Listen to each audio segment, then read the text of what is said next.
Olá, povo de Deus, bom dia. Também da soberba guarda o teu servo, para que não se assenhoreie de mim. Então serei sincero e ficarei livre de grandes transgressões. Salmo 19, versículo 13. Salmo do rei Davi. Me chamo pastor Emerson Adriano, alguns de vocês já devem estar me conhecendo, sou membro da Igreja Batista Jardim Nazaré, que tem como pastor presidente o nosso amado irmão, pastor Roberto Ricardo. E estamos aqui hoje para mais um resumo da lição 5 da EBD, que é a Escola Bíblica Dominical, hoje, dia 3 de maio de 2020, que tem como tema a liberdade cristã, baseada em Gálatas capítulo 5 e capítulo 6, tendo como texto áureo Gálatas capítulo 5, versículo 1, que está assim escrito: Estai, pois, firmes na liberdade, porque Cristo nos libertou, e não torneis a colocar-vos debaixo do jugo da servidão. Gálatas capítulo 5, versículo 1, como falamos. Jamais se pode confundir liberdade com libertinagem e licenciosidade. Não é aproveitar a liberdade em Cristo para dar ocasião à carne e promover o erro. Não é, né?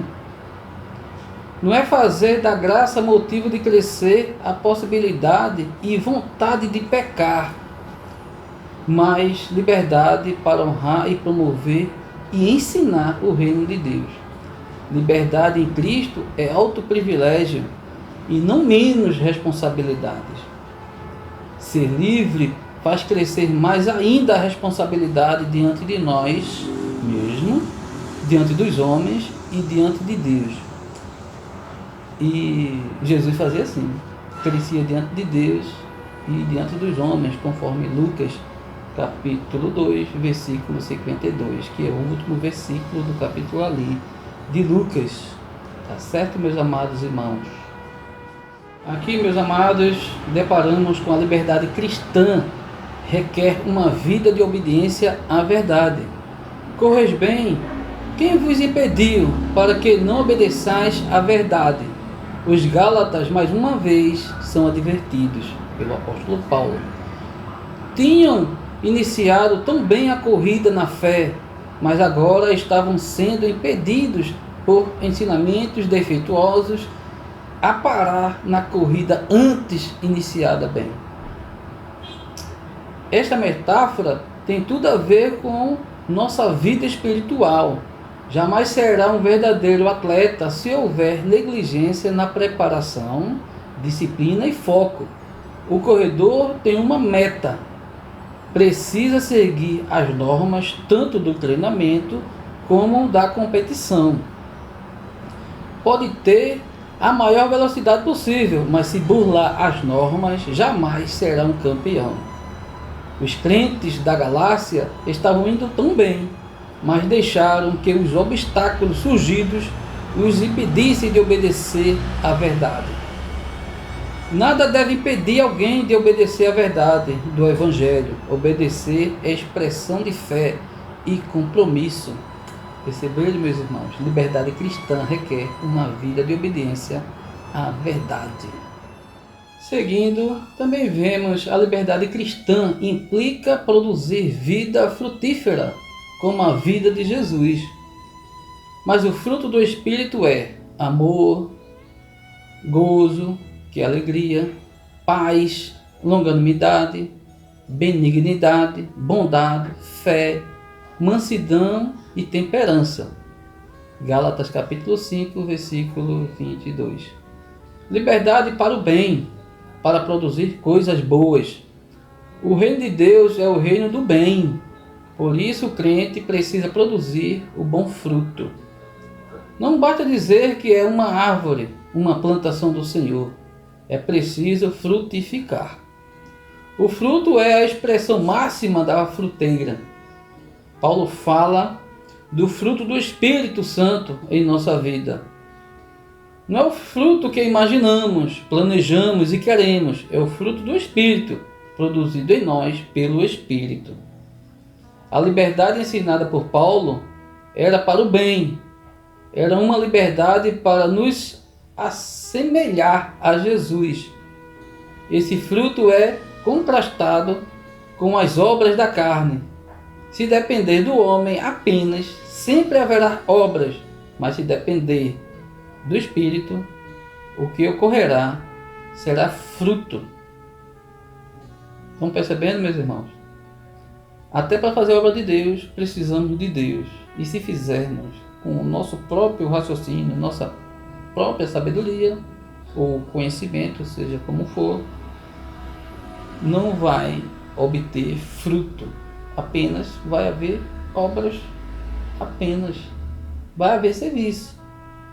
Mas, como não está direcionado pelo Espírito, não haverá fruto. Às vezes, esse fruto pode até demorar, porque queremos que as coisas aconteçam amanhã. Quando você planta uma semente, não é no outro dia que ela nasce. Ainda vai ter o processo de morrer, para depois viver. No caso ali, começar a brotar. Do mesmo jeito, nós, no sentido de o Espírito Santo nos conduzir para fazer a sua obra. Primeiro ele tira a obra do homem de cena e ele entra com a obra do Espírito para que assim, aí certamente, produzir fruto. Ok, amados? Meus irmãos, aqui veremos que a liberdade cristã que implica andar com as pessoas pelas quais Jesus deu sua vida na cruz. Irmãos, se algum homem chegar a ser surpreendido em alguma ofensa, vós que sois espirituais, encaminhai o tal com espírito de mansidão, olhando por ti mesmo, para que não sejais também tentado. Gálatas capítulo 6, versículo 1. A liberdade em Cristo Jesus promove vida relacional com sabedoria e inteligência. O objetivo de evidenciar que fomos libertos pelo Senhor do pecado e da culpa. Deus nos libertou do pecado e da culpa. Estamos libertos. Exercer com sentimento e na prática a obra da restauração daqueles que tenham caído. Paulo exorta os Gálatas para que tivessem esta atitude com os irmãos frágeis que estavam trocando a fé pelas obras, pelo legalismo. Paulo estava preocupado com isso e estava ali tratando disso naquele momento. Por isso, aqui quando ele fala da liberdade em Cristo, não é aquela que ele comentou, a gente comentou antes. Liberdade não é libertinagem nem licenciosidade. Libertinagem está muito ligado à irreverência, àquilo que está posto, aquelas regras. Por isso aquela metáfora que foi citada ali de um atleta. E licenciosidade, que os dois, né, tanto a licenciosidade quanto a libertinagem, eles juntos se encontram com os libertinos. E os libertinos têm muito a ver com aqueles que revelam irreverência a regras, dogmas já estabelecidas. No caso ali, Paulo estavam de olho que na fé dos Gálatas que estavam sendo depreciadas. E Paulo estava ali dando força, energia e restaurando os Gálatas para que não ficassem, não caíssem, não ficassem presos no legalismo. Tá certo, meus amados? Ainda sobre liberdade cristã, que implica andar com as pessoas pelas quais Jesus deu sua vida na cruz.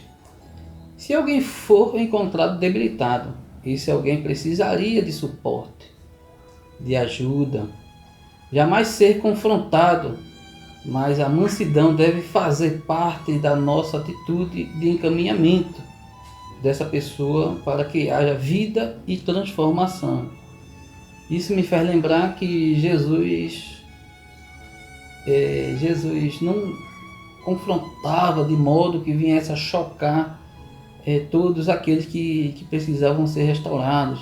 Um exemplo é aquela mulher adúltera, né, que estava prestes a ser apedrejada, mas Jesus disse, depois de tudo aquilo que a gente já sabe, disse: quem te condenou? Ninguém, nem eu, disse Jesus. Vai, não peques mais. Mas para aqueles que tinham eram doutores da lei, tinham noção do que estava escrito já. Jesus batia forte. Aí vós, escribas e fariseus, Jesus fazia assim. E para outros, né, Hebreus disse, né, conforme a caminhada, a gente não suporta, por não estar dedicado, não estar crescendo diante de Deus e diante dos homens, as palavras mais sólidas da Bíblia. Por isso ele fala aí que tem que tomar leite para se fortificar, e como a gente comentou em aula passada, tomar o leite racional não falsificado, para que por ele queime o leite, qual leite? A palavra de Deus, vai crescendo e começar, e assim vai chegar lá em cima, ou seja, vai crescer. A palavra corrigir, usada pelo apóstolo Paulo, tem sentido de restaurar. Não é corrigir para mostrar que somos melhores, é corrigir para transformar a situação de alguém que estava precisando. Essa é a parte de corrigir mediante Bíblia. Corrigir para motivar e não para desanimar. Corrigir para trazer a alegria e incentivo para a pessoa não desanimar na fé. E quem fortalece a gente é a palavra de Deus, sua leitura e a busca da presença de Deus em oração. Ele fortalece, porque nos momentos tempestuosos, a raiz que será aprofundada com essa obediência de leitura e obediência à leitura do que se leu, com isso vai conseguir, na hora que alguém precisar repreender, né, vai suportar. Nesse sentido, já não estará mais tomando leite aquele que está sendo repreendido, porque vai saber que a repreensão faz parte. E a Bíblia chega a dizer: quem não aceitar ser repreendido não é filho, é bastardo. Mas aqui, para os fragilizados, para os debilitados, temos que chegar com modos. Assim está escrito na palavra de Deus. Aqui, a liberdade cristã implica vida dinâmica e ativa na semeadura espiritual. Porque o que semeia na sua carne, da carne ceifará, colherá a corrupção. Em outra versão, ruína, colherá ruína, mas aqui corrupção. Mas o que semeia no Espírito, do Espírito ceifará a vida eterna. Gálatas capítulo 6, versículo 8. A liberdade implica em várias coisas necessárias e úteis para que o trabalho não seja em vão. A semeadura precisa de bom solo, boas sementes e cuidado. A agricultura moderna requer até mesmo o uso da tecnologia e da meteorologia. Temos que alguns princípios devem ser aplicados no reino. Semear na carne certamente produzirá corrupção. E se for apenas aquela boa intenção, sem nenhuma direção do Espírito, vai ser simplesmente obras. Mas para ter fruto, conforme já vimos, é necessário o Espírito de Deus está fazendo parte, ser consultado, nos dar a direção para aquela que iremos fazer. Haja vista o filho de Davi, né, o segundo rei de Israel, o terceiro rei de Israel, no caso ali ainda de todo Israel, dizer em Provérbios que se a gente falar para Deus as nossas obras, o que desejamos fazer, Ele estabelecerá os nossos pensamentos. Pode ser, eu vejo assim, né, que pode ser em qualquer situação da vida cotidiana e principalmente no reino de Deus. Acredito que Provérbios 16, versículo 3, confia ao Senhor as tuas obras e Ele estabelecerá os teus pensamentos. Isso é a versão corrigida de Almeida. A agricultura moderna, como já vimos, né? E se a gente não tiver cuidado, se plantar na carne, só vai produzir corrupção. Paulo diz que a semeadura do crente é diferente. É o Espírito que aponta para coisas mais sublimes e duradouras, que é a vida eterna. É a semeadura espiritual regada e produzida pelo Espírito em nós. A colheita nada mais é do que a multiplicação daquilo que foi semeado. É a colheita, é a ceifa, né? Como a gente viu no texto de Gálatas, capítulo 6, versículo 8. Porque o que semeia na carne, da carne ceifará, ceifa, colheita, corrupção. Mas o que semeia no Espírito, do Espírito colherá, ceifará a vida eterna. Amém, meus queridos? E aqui, meus queridos, avançamos. Liberdade cristã implica entendimento de que a nossa glória é a cruz de Cristo. Mas longe esteja de mim gloriar-me, a não ser na cruz de nosso Senhor Jesus Cristo, pela qual o mundo está crucificado para mim e para o mundo, disse Paulo aos Gálatas capítulo 6, versículo 14. Que tipo de liberdade buscamos, queremos e cultivamos? Que tipo? Não pode ser liberdade para promover a nossa glória. Vivemos em um tempo em que as palavras eleitas, desejadas e proclamadas têm sido a fama, sucesso, celebridade, marketing pessoal e ministerial. Essas são as palavras eleitas. Fomos resgatados na nossa vã maneira de viver do nosso pecado, para vivenciarmos uma liberdade que traga o entendimento de que não a nossa glória, e sim a glória de Jesus, a evidência de Cristo, e não a minha evidência, e não Emerson ou qualquer outro no reino de Deus tem mais evidência do que o próprio Filho Jesus. Dizem, né, não tenho muita certeza, que alguém chegou a dizer que ia ter mais seguidores do que Jesus. Dizem também que o resultado desse que falou isso não foi muito bom, não, assim, no sentido de seguir a sua vida com esses seguidores. Dizem, né? Não tem assim, não há muito essa evidência para mim ainda, mas já falaram, eu escutei em vários lugares que foi falado isso. No entanto, ou melhor, não obstante, está Jesus aí. Está Jesus aí. Ele disse que estava aqui conosco, e eu acredito que ele está, inclusive aqui do meu lado, testemunhando tudo o que estamos falando. E aqui, resumindo. Amém, meus amados? Vamos seguir? Seguindo ainda na liberdade cristã, que implica entendimento de que a nossa glória é a cruz de Cristo, não é a minha inteligência, como cheguei a comentar antes, mas é a sabedoria de Deus. Não é a minha colheita, é a colheita da lavoura de Deus.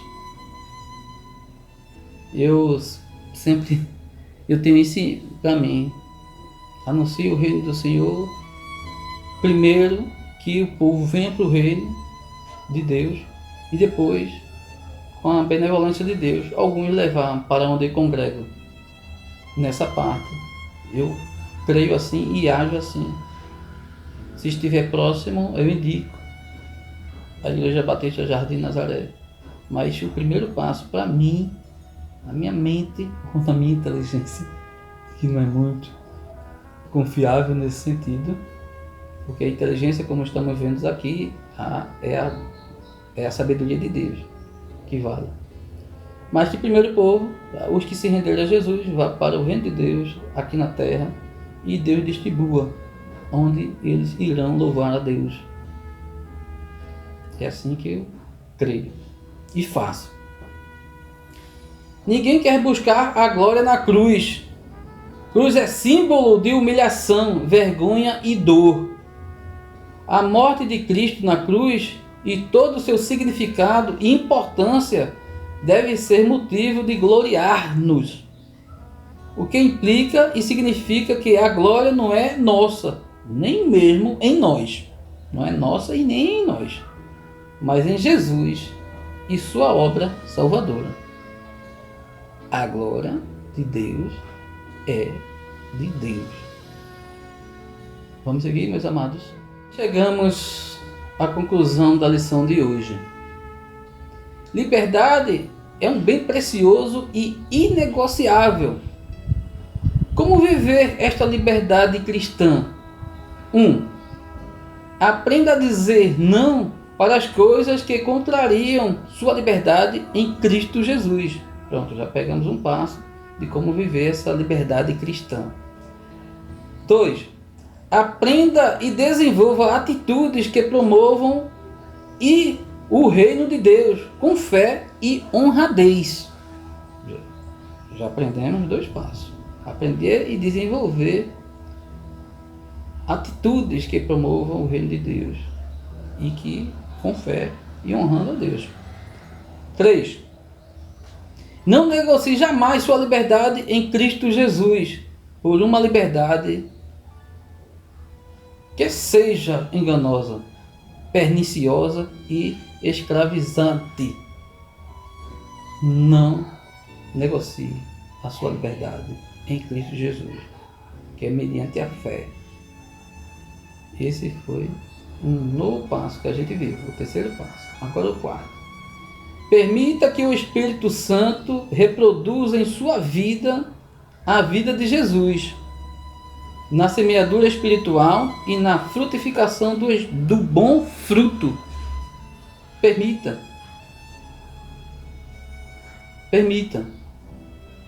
Porque o Espírito do Senhor habita em nós. E quando não estamos seguindo por onde Ele deseja, Ele sempre nos alerta. E se a gente der ouvidos, se a gente atender, iremos produzir o bom fruto. O fruto que Deus aprova. Tá certo, meus amados? Aqui chegamos ao final do resumo de hoje. E fiquem atentos às redes sociais da nossa igreja, Igreja Batista Jardim Nazaré, na rua Osmar Cunha, número 315. Ok, meus amados? Antes santificai a Cristo como Senhor em vossos corações, e estais sempre preparados para responder com mansidão e temor a qualquer que vos pedir a razão da esperança que há em vós. Até a próxima. Amém?